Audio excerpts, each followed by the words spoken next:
Before I begin, this year should be a merit. This year should be a blessing and a merit for the health and success of the families of Regina Bas Yosef Reuven and Yeshaya ben Yisrael, Binyamin Wolf, ben Tzvi Hersh, and Baruch ben Binyamin Wolf. Their souls should have an aliyah in the merit of the Shiur. I'm giving a Shiur tonight because I want to explore a topic which I'm sure I mentioned briefly in the past, but something to be much more elaborate, because Ramchal talks a lot about this, but it's very important to understand the topic itself, why it exists, and to talk about what the Ramchal says about it in the Derech Hashem.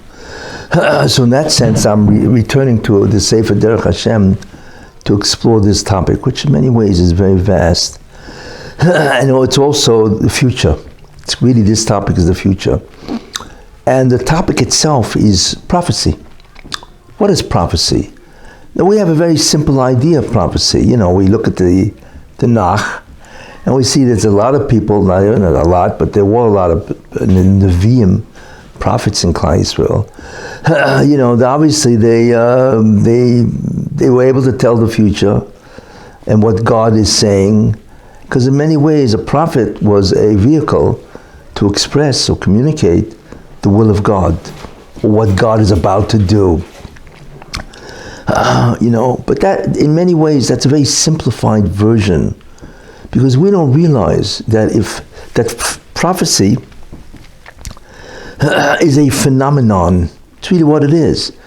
And it can only exist because of the structure of the human being. In fact, without that structure, you would have no Nevi'im, right? We would not have been able to receive the Torah, because you need the vehicle called prophecy. That's what Moshe Rabbeinu had, of the greatest kind. And the entire Torah was communicated to him through Nevuah, through prophecy. When you think about it, that's what it was. It wasn't Moshe Rabbeinu walking in the desert and all of a sudden he found a script called the Torah. It was the vehicle of the Torah, of giving the Torah, obviously was Nevuah, was prophecy. So obviously prophecy as an experience or as an event had to exist. And besides, we know it's critical because the Rebbe Shem communicates to Avram and or certainly to Adam. All of this was through the agency or the phenomenon called Nevuah, prophecy. And not only that, most people don't know, and I'm going to try to explain, that if there was no such thing as prophecy, which is the ability to communicate with the divine or the spiritual, that's really what it is, basically, at least in terms of what happens, you wouldn't have Shabbos. You don't realize that Shabbos is a prophetic experience, because most people don't know what Shabbos is, which we will see. That you can live your whole life, every Shabbos, observing the laws and the dinim and the halachas of Shabbos. You don't know that you're a Novi. And that's what you're really experiencing. And you're fooled because you don't realize, you don't have the direct communication with the Mersham. But Shabbos is really a day of Nevuah. It's shocking. So that's what I want to go into, is certainly as a intro to the whole concept of what Nevuah is and how important it is. And that Nevuah is the major state that we will experience in the Yemei HaMashiach. So we're not looking here at some fringe event, it's like, where you have to go, like, remember there used to be the circus.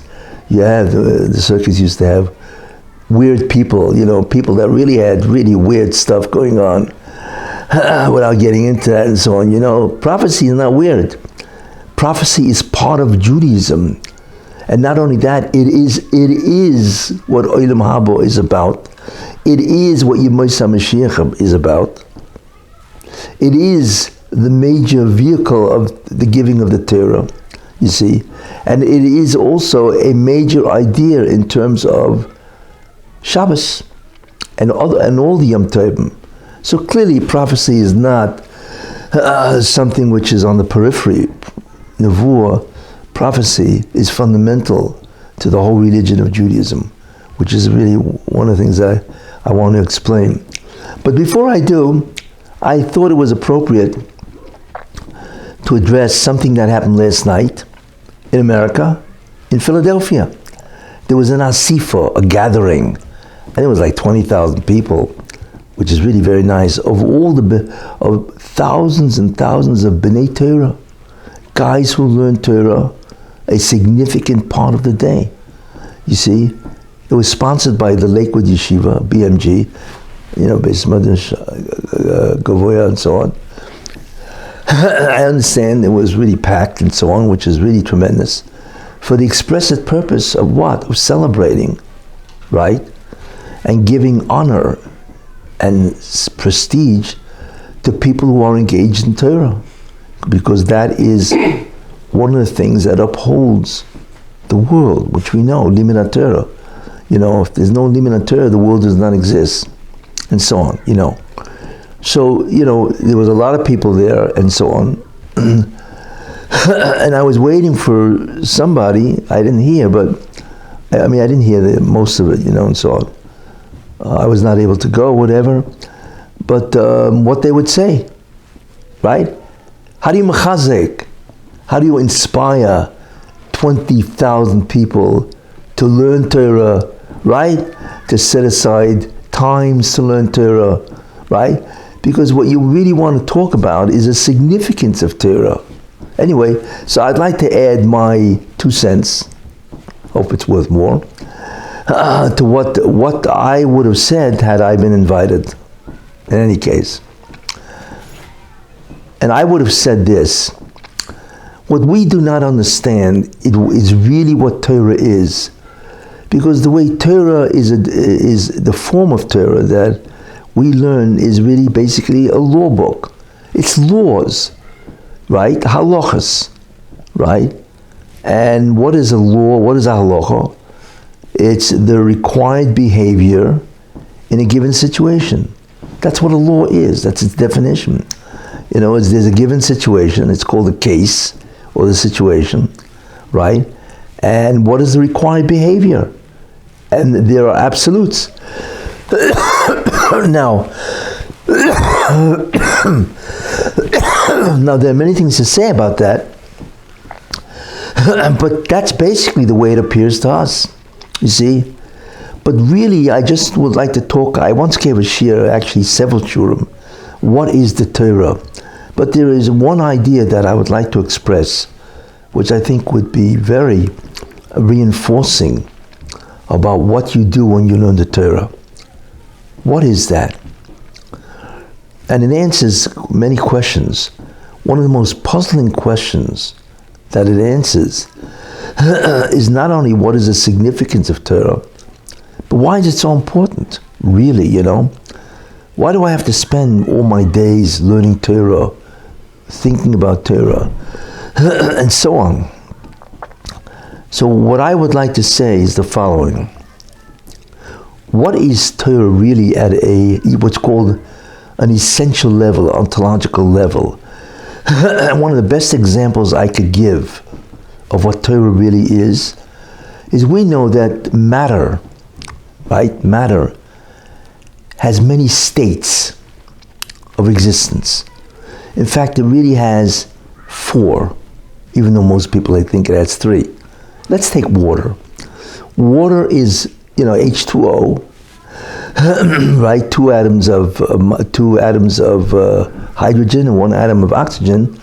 That forms a unit of water called a water molecule, H2O, and so on, right? But water, besides what it is in terms of its structure, its composition of atoms, water also has 3 states. The first state is water. It's a liquid. In other words, at a normal temperature, it is a liquid. Whatever, we know obviously. But what you can do is change its state. You could freeze it and it becomes ice. Now, ice does not look like water, but it is water, and we know that. It has the exact same atomic and molecular structure as the liquid form, which is water. That's ice. Then if you raise the temperature, obviously, to a sufficient extent, it becomes, steam. Now, steam doesn't look like water. You can't even see it really. But we know steam is the exact same thing, basically, as water. But wait a minute. It's different. It's a different state, you see. So matter has three different states. All matter can be in one of those three states. There's what's called its natural state, what is it at the normal temperature? And then, of course, when the temperatures become extreme, then these things change and so on, But we all know that it's really all the same. There's a difference in the state of water, but it's all water. That's a very important concept, you see. What that tells us is the concept of identicality. What does that mean? That you can have two things that look totally different, but are really the same thing, right? That's really what it is. Most people don't think of it that way, but it means that there's an identicality of many, many different substances on this planet, water being a very fundamental one. Well, just like here, there can be a different state of matter. When you go back to the beginning of creation, right, there's God. Okay, now, the retribution obviously is not matter, but the retribution to us anyway is an entity of some sort that we don't really know. Okay, now the entity of God, which is completely not just incomprehensible, that's not even the problem with it, is that's incomprehensible, but who God really is in terms of the truth of his being, it's not just that it's incomprehensible, there's no idea that can express that being. There are no words. So obviously it's incomprehensible. There's not even words to express the nature of that type of being. You see? Anyway, and I'm not going into the depths of this and so on, so what does that mean? But like I say, it's not that God is incomprehensible. He certainly is. The problem is that there are no concepts that can describe who he really is. Why? Because the concepts don't exist. You see, God has to create concepts, just like he has to create matter and so on, you see. So that's the problem with the retribution. So what the retribution has to do to overcome that problem? Then how do you connect to him? If he's not only not comprehensible, there's no concepts that describe that type of entity. And the answer is, well, guess what? He has to create the concepts that he can be described, as. And he does. So this is, we can call the first appearance of the Ribono Shel Olam into the Bria. And that's what the Bria is. It is a created concept place. Now the Ribono Shel Olam therefore can assume the guise of these concepts and say, okay, as far as you're concerned, this is who I am. So that's how he assumes his presence, or that's how he becomes known to us, because he actually has to create the concepts in which we now can describe him. So what is the concepts that he creates? And the answer is Ein Sof. Ein Sof. Now, Ein Sof itself is incomprehensible, but the concept of Ein Sof does exist, or we don't know what that is. We do know that God, in the form or the state of Ein Sof,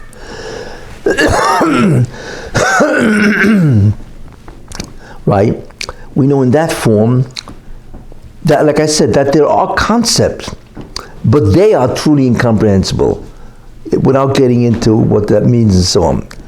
You see, so that's the concept where the Ribono Shel Olam now becomes knowable or identifiable at some level and so on.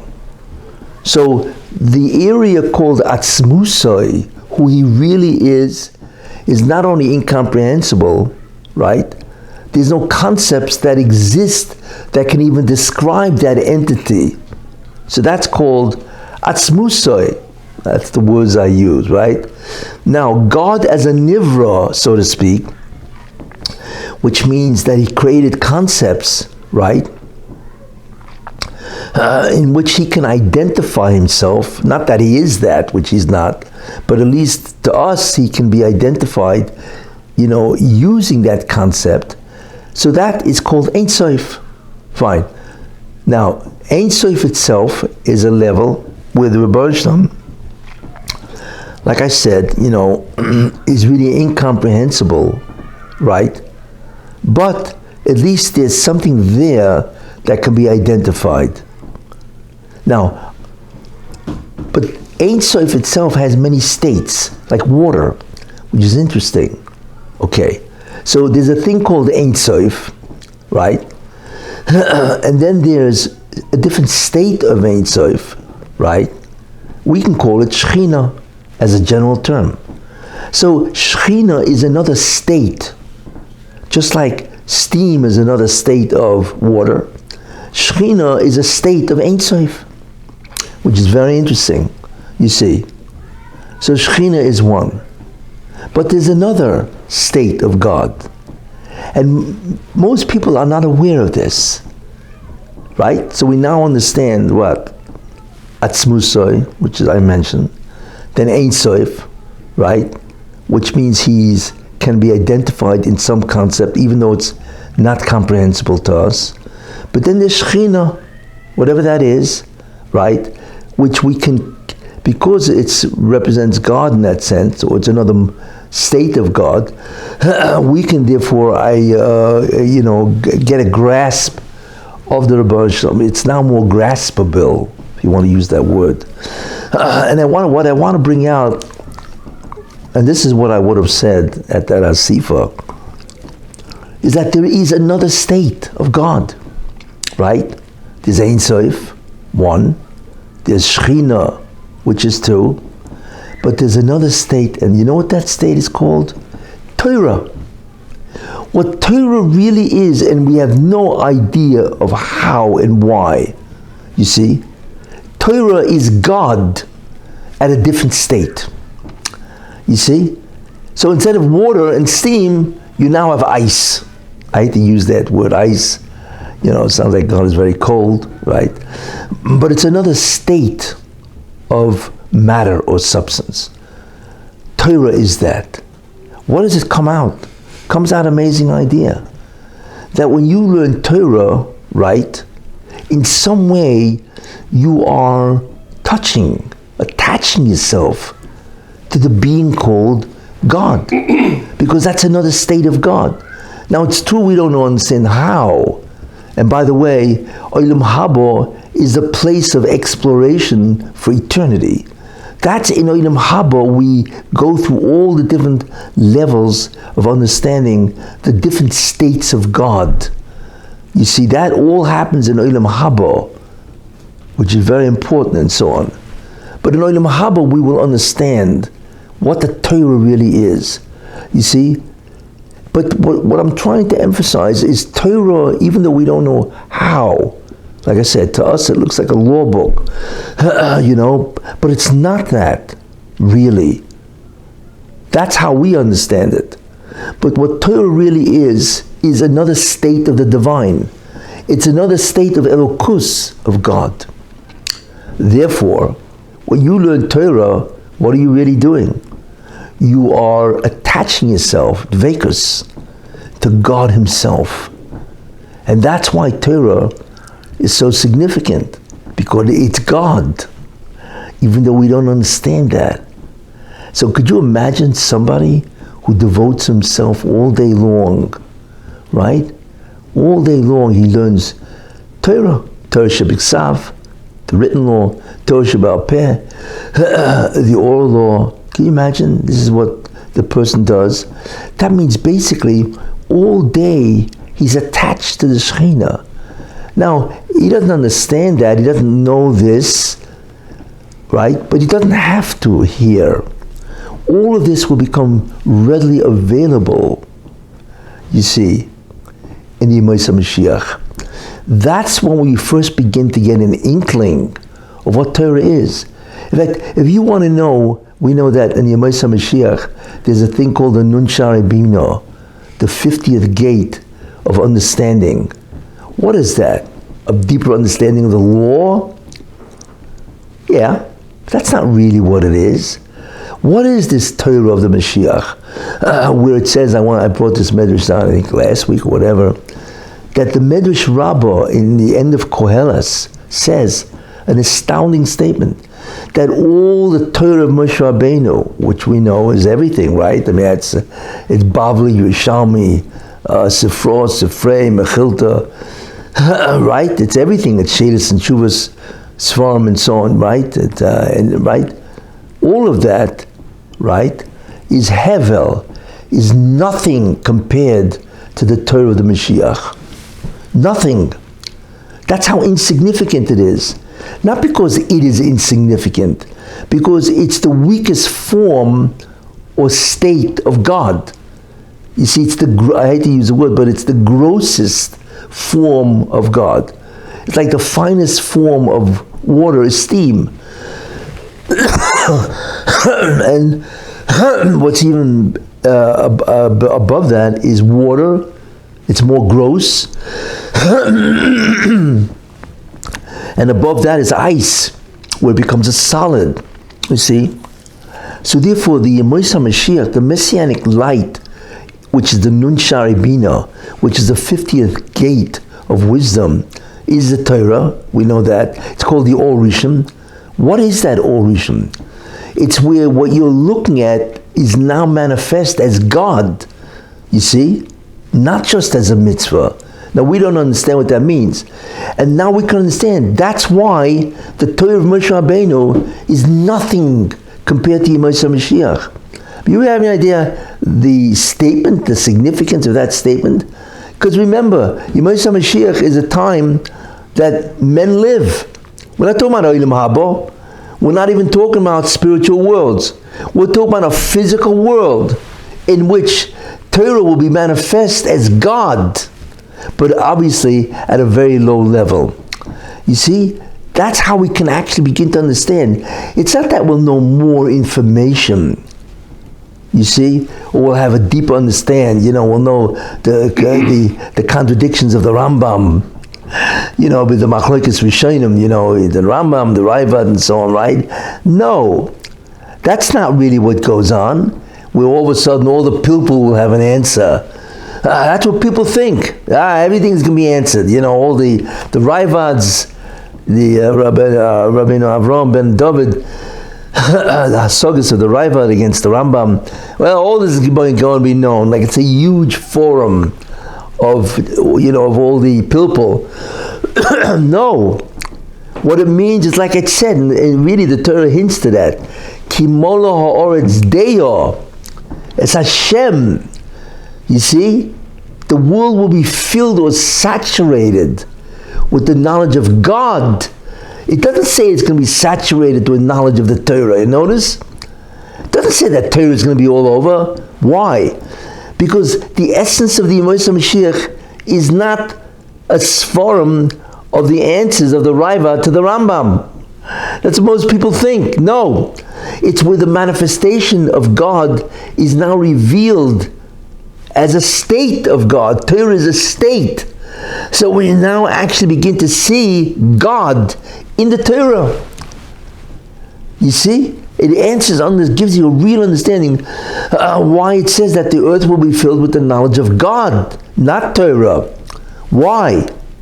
Because that's the key. Because Torah is the lowest state of God as a state. See, that's when we begin to interact with the Ribono Shel Olam, you see, as a state. It's a very different understanding of what Yemais HaMashiach is. In many ways, it's very profound, like I said, because people think, about Yemais HaMashiach, some guy is going to get up there and give a shiur, how he answers the Rambam and the Ravad, the Ritva, the Rajba, and so on, Yeah, I'm sure that'll be included, but that's not what it's all about. That's why it doesn't refer really in many ways to the Torah.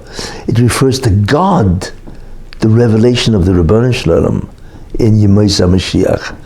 Now, if that's the case, we don't even understand what the Torah is at the level of the world after Yemei Mashiach, which is Olam Yetzirah.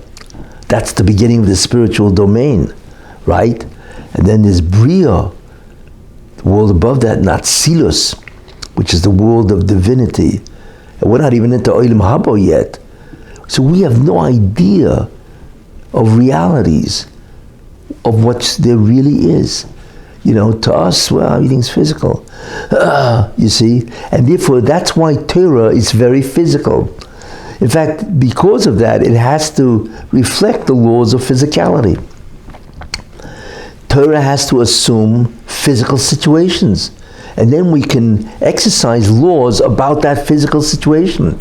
You see? Because that's what we experience in terms of what Torah is. But when Torah doesn't need that state, then what happens? When Torah can now express itself in terms of what it really is, it's astounding. You see? And that's what it means.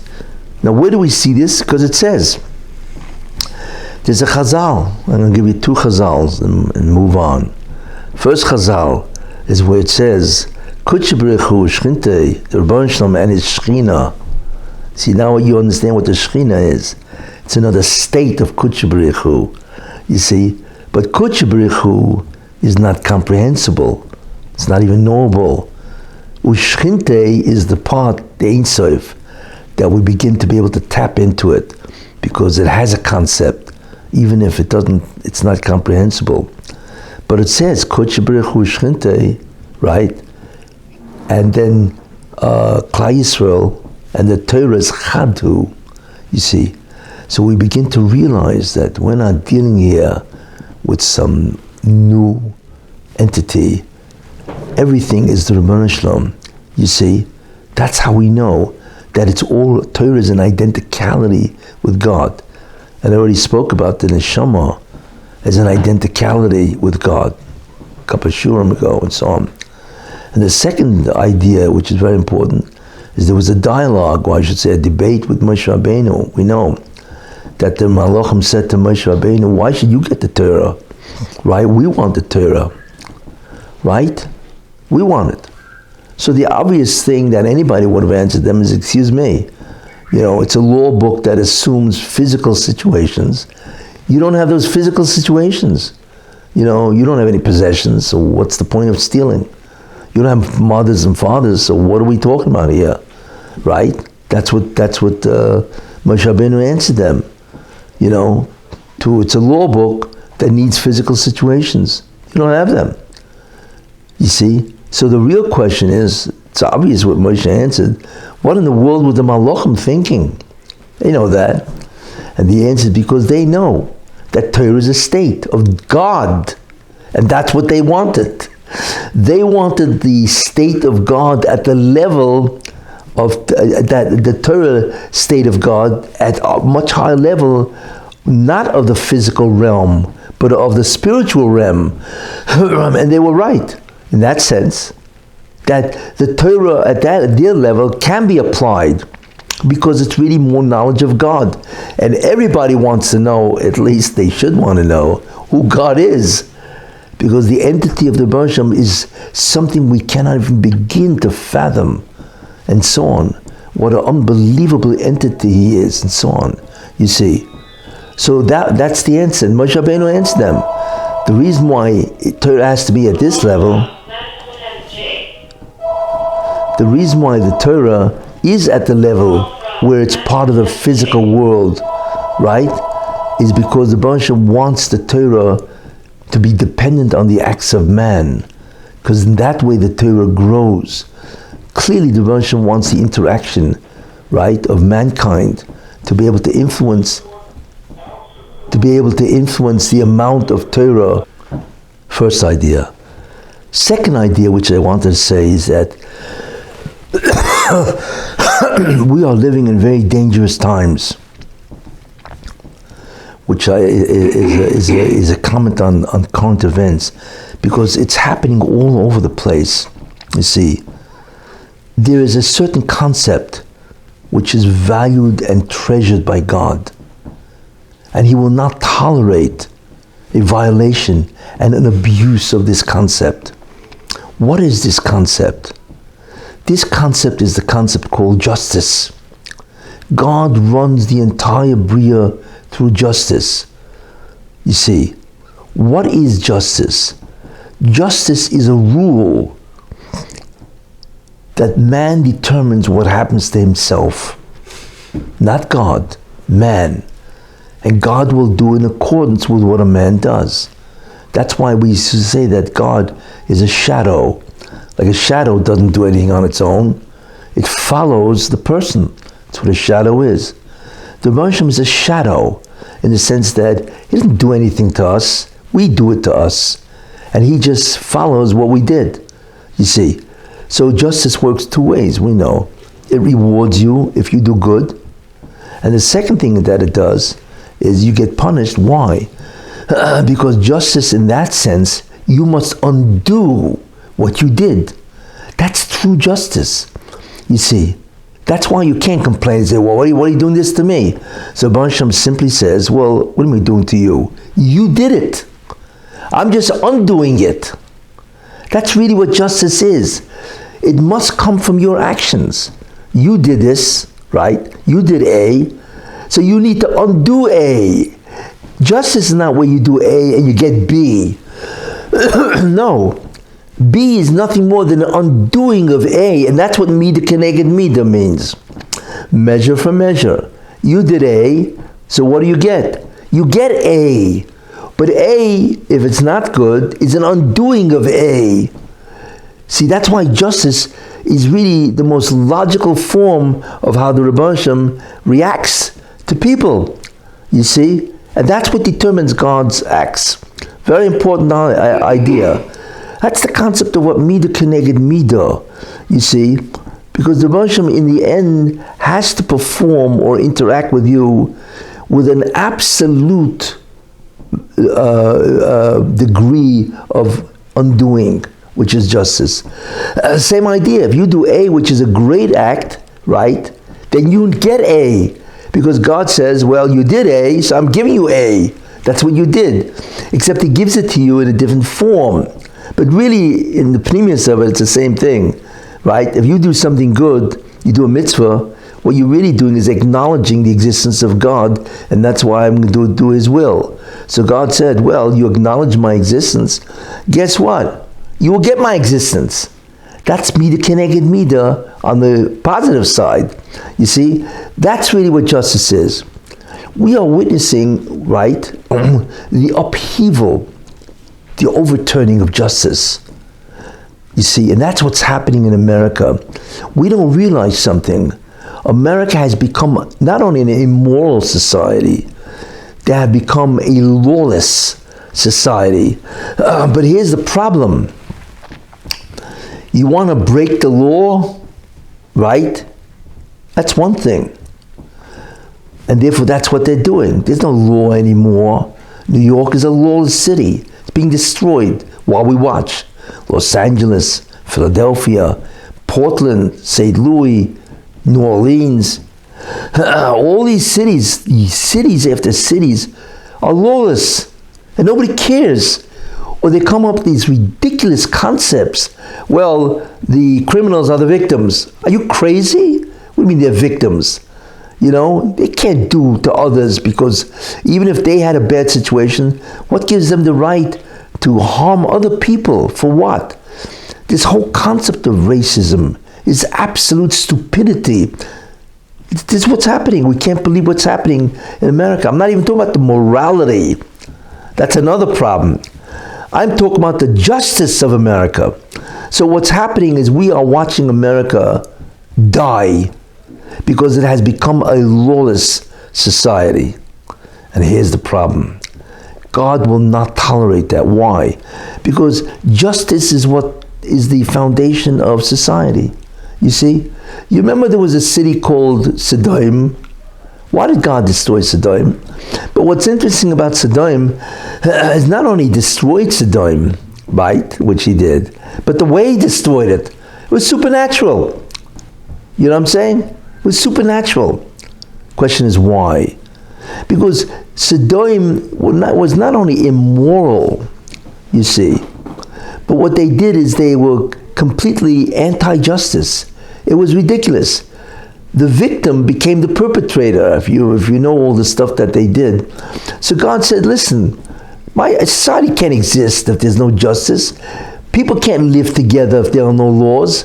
Then everybody can do whatever they want. It's over with. In other words, what is a society? A society is where mankind can live together. Because no man is an island in that sense. Nobody can live alone and supply all his needs. We need other people, right?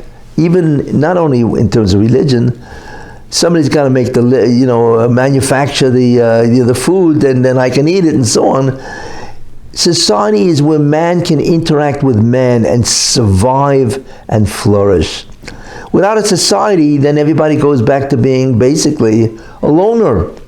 What do you want to call the guy? Caveman, whatever, But he's a loner. God doesn't want that. He wants a society, you see, not where people live alone.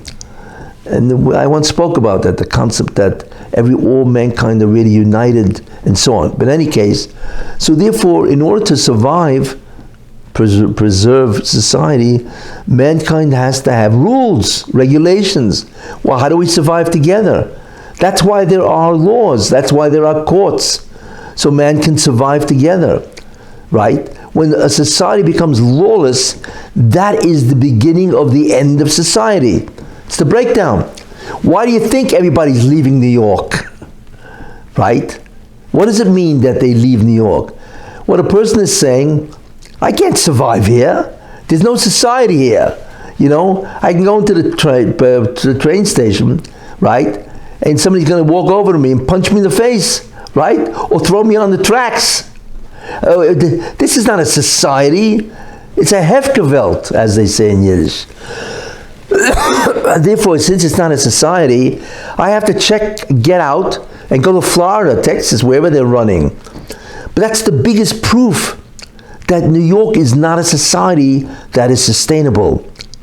It's astounding to watch a city that is so sophisticated, so advanced, like New York City, right, can be destroyed in such a short amount of time, right? How?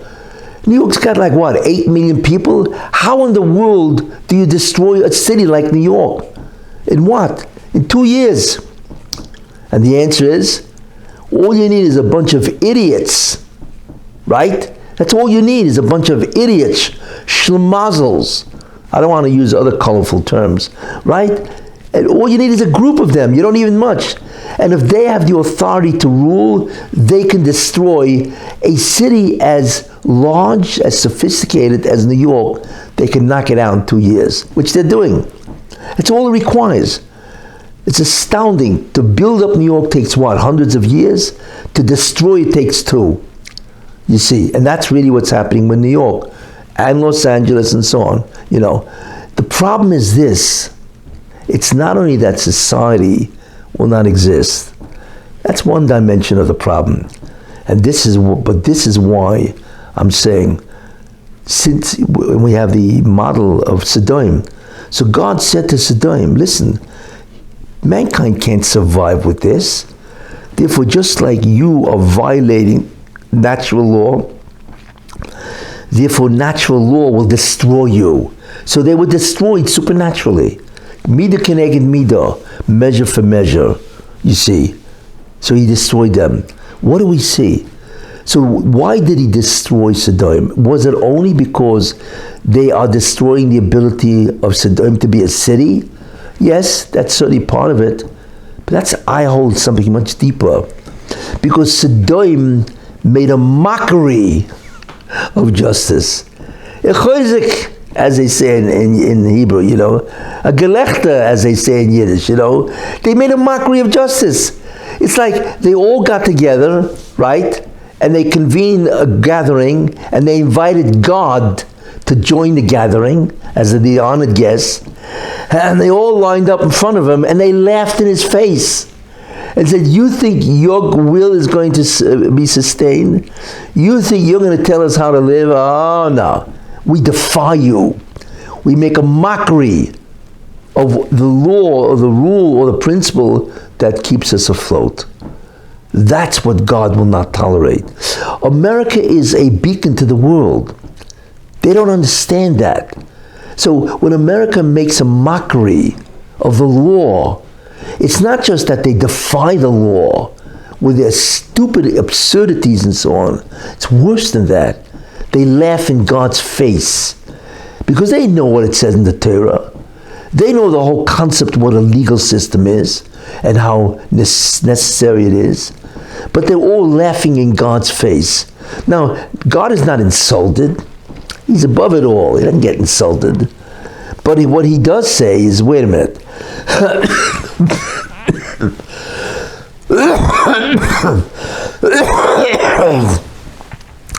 What he does say is this. It's one thing to argue with me, but what you're doing is contrary to common sense.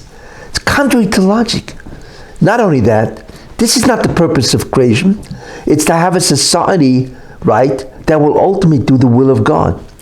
But what's worse is you have made a mockery of justice. And therefore, I will take you out. And therefore, what is frightening is to watch New York City dissolve. Nobody would ever believe 100 years ago that New York would dissolve. Nobody. Too sophisticated. Too much of a center of the world.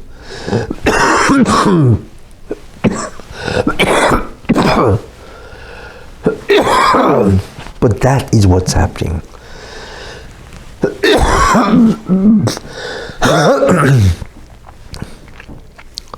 But that is what's happening.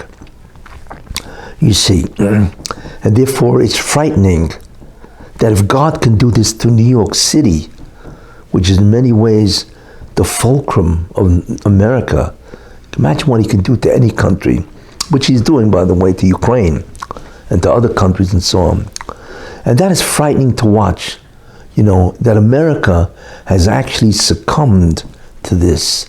Who would ever believe this? It's beyond belief. So in many ways, I hate to say it, I'm afraid for America, because like I say, the injustice of what America is doing, not just New York, but the whole America is doing. Could you imagine? I mean, just one piece of the injustice, What do you mean? You want to do charity? Okay. First of all, the federal government's job isn't to do charity, right? It's to enable America to exist as a society, and therefore each one could pursue his form of happiness. That's what it's all about, the pursuit of happiness. And that's what it says, right, in the Declaration of Independence and so on, right? That they're able to pursue whatever they think is happiness and so on. That's great. So you want to do that, fine. But then do it on your dime. Where do you come off going into my pocket that I have to support illegal immigrants? They're not even legal, right? They're illegal. So you want to be charitable to them. Guess what? Take out your credit card or checkbook and you make a donation to illegal immigrants if that's what you want.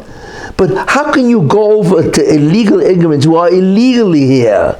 First of all, it's not even the function of government, right, to be a charity. It's not your function, right? The second thing, they're illegally here. You're violating your own laws, which is a mockery of justice, right?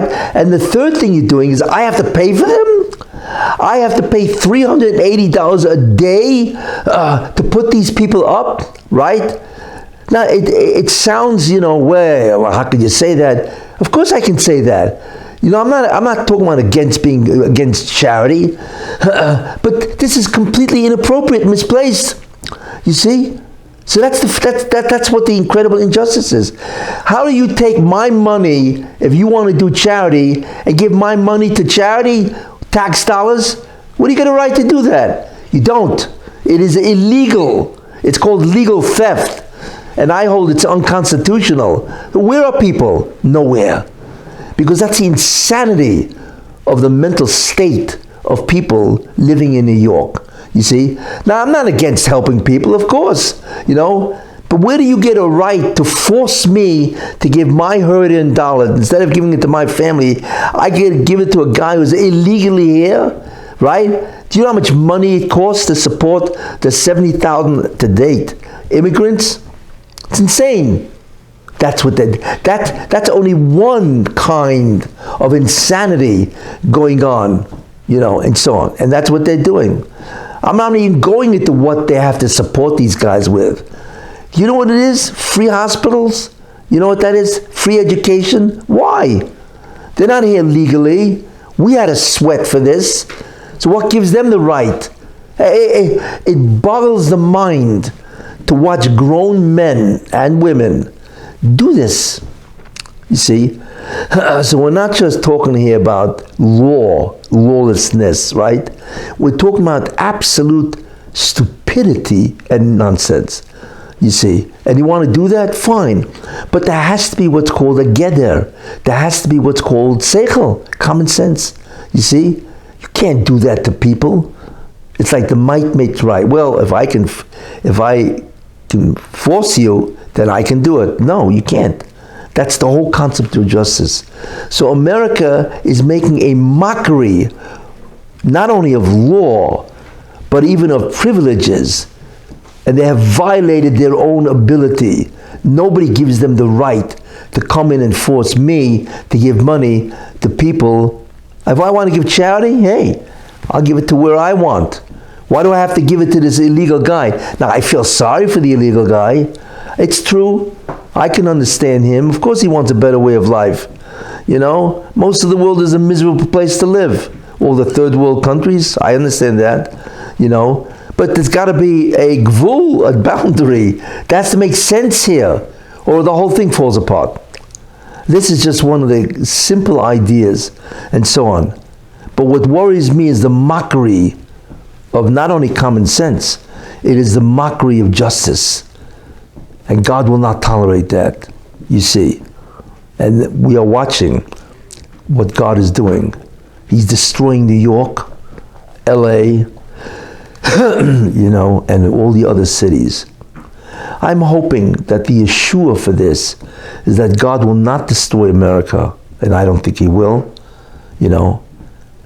I'm hopeful, in many ways very certain, that the one who is doing all this is the woke community. They are destroying America. They are destroying mankind. They're making mockery of God. To walk over to a 7-year-old kid and convince him to cut out his genitalia, to transgender himself. You cannot believe the evil of that act. And they think they can get away with it with impunity. In fact, they're all like that. They think that God is not watching, or there is no God, chas v'shalom. Oh, who cares what God says? But they have no idea. God is very patient. Very patient. And sometimes it could take 100 years for him to say, well, guess what? The time is up. Justice now has to be served. And you can't believe what God does to these people. Destroys them utterly. That's what it says. When the time of evil has to be compensated, right? Miyad yuvedu. Immediately they are destroyed. You see? They had their time, and it's it. They have no idea of when justice finally comes around and its time is due, you have no idea of the destruction that will ensue. And we could see that in many ways from the Navi, especially from the Haftarah of Nitzavim, which, by the way, is the same Haftarah as 9/11. When it says that God is coming and Yeshayahu HaNavi is watching and God is coming and his clothing is all red. It's a prophecy, it's a nevuah, an image. So Yeshaya was obviously very nervous because that meant that justice is about to be performed. God said to Yeshaya, he said, no, I'm not coming for Israel. This is what I just did to Edom, Western civilization. I crushed them. like a winemaker crushes grapes. He steps on them and they spurt wine. And that's what I just did to Edom. I crushed him.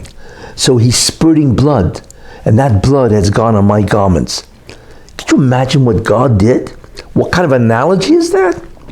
Could you imagine what kind of a metaphor that is?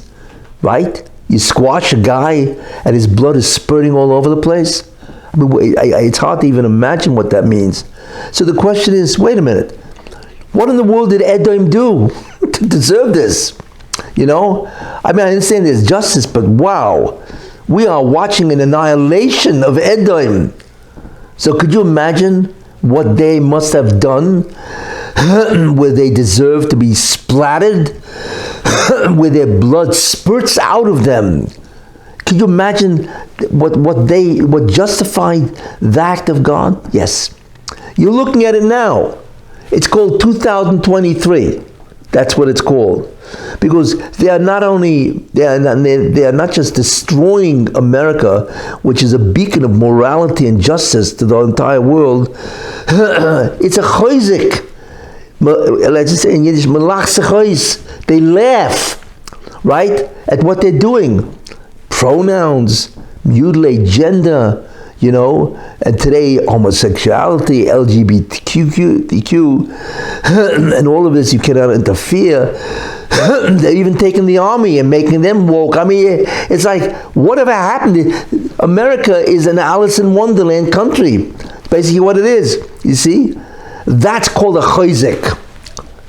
God is not going to tolerate that. So what I'm hoping, and the ones responsible for this, obviously, is the Democratic Party. So let me tell you something. You know, we have no idea what the retribution will be to the Democratic Party for what they did to the common average citizen in America. And that's what's happening now as we speak. And the biggest proof of this, you know, if you want to understand what they're doing, has there ever been, and we know what I've said about Trump and so on, that he's really a Messianic figure. So what God is doing is something very interesting. Trump is not a guy that forgives very quickly, that's for sure not, right?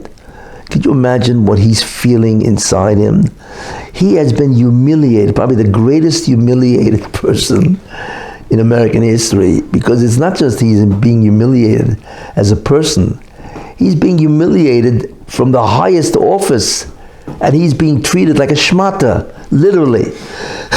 You know? It's, you know, he used to be a doorman. He used to be a doorman. That's how bad it is for him, you know? Now he just opens the door and closes the door. That's his level of prestige. But he's no longer a doorman, he's now the doormat. You see, now they just walk on top of him, you know? You can't believe what he must be going through. I mean, his ability to withstand that type of embarrassment and humiliation and degradation is super extraordinary, and it is. I believe because God is giving him the ability to withstand that, you know, to withstand such humiliation. He's a guy that should have had 5 heart attacks by now. Just in the court cases and the amount of indictments, and they want to indict him again. And this has been happening since he's president, right? Why is God doing that? I mentioned. But one of the reasons is to fire him up. I believe, you know, he will become president, and he's going to go after these people with a vengeance that you can't even believe, because then he's president, and he made a very big mistake. He underestimated evil. Everybody does. That's the illusion that evil can do. Nobody realizes what they're capable of. And what they have done to him is the greatest embarrassment, humiliation ever shown to a president of the United States, which is beside, you can't even describe it. You can't even make this stuff up, you know. And I believe that he will be the arm of God, you know, in a certain sense, to give a blow to the Democratic Party. We don't even know what that means, and so on, you know. Anyway, so these are some of the ideas that I wanted to talk about it. I never even got into what I wanted to talk about, and that's Shabbos and prophecy and so on. But that'll be for next week. Okay, so I hope that I've clarified certain very, very important ideas, and that a person, like I say, should realize what is happening, and that we are really at the end of days. It's really what it is. And the significance and the greatness of Torah.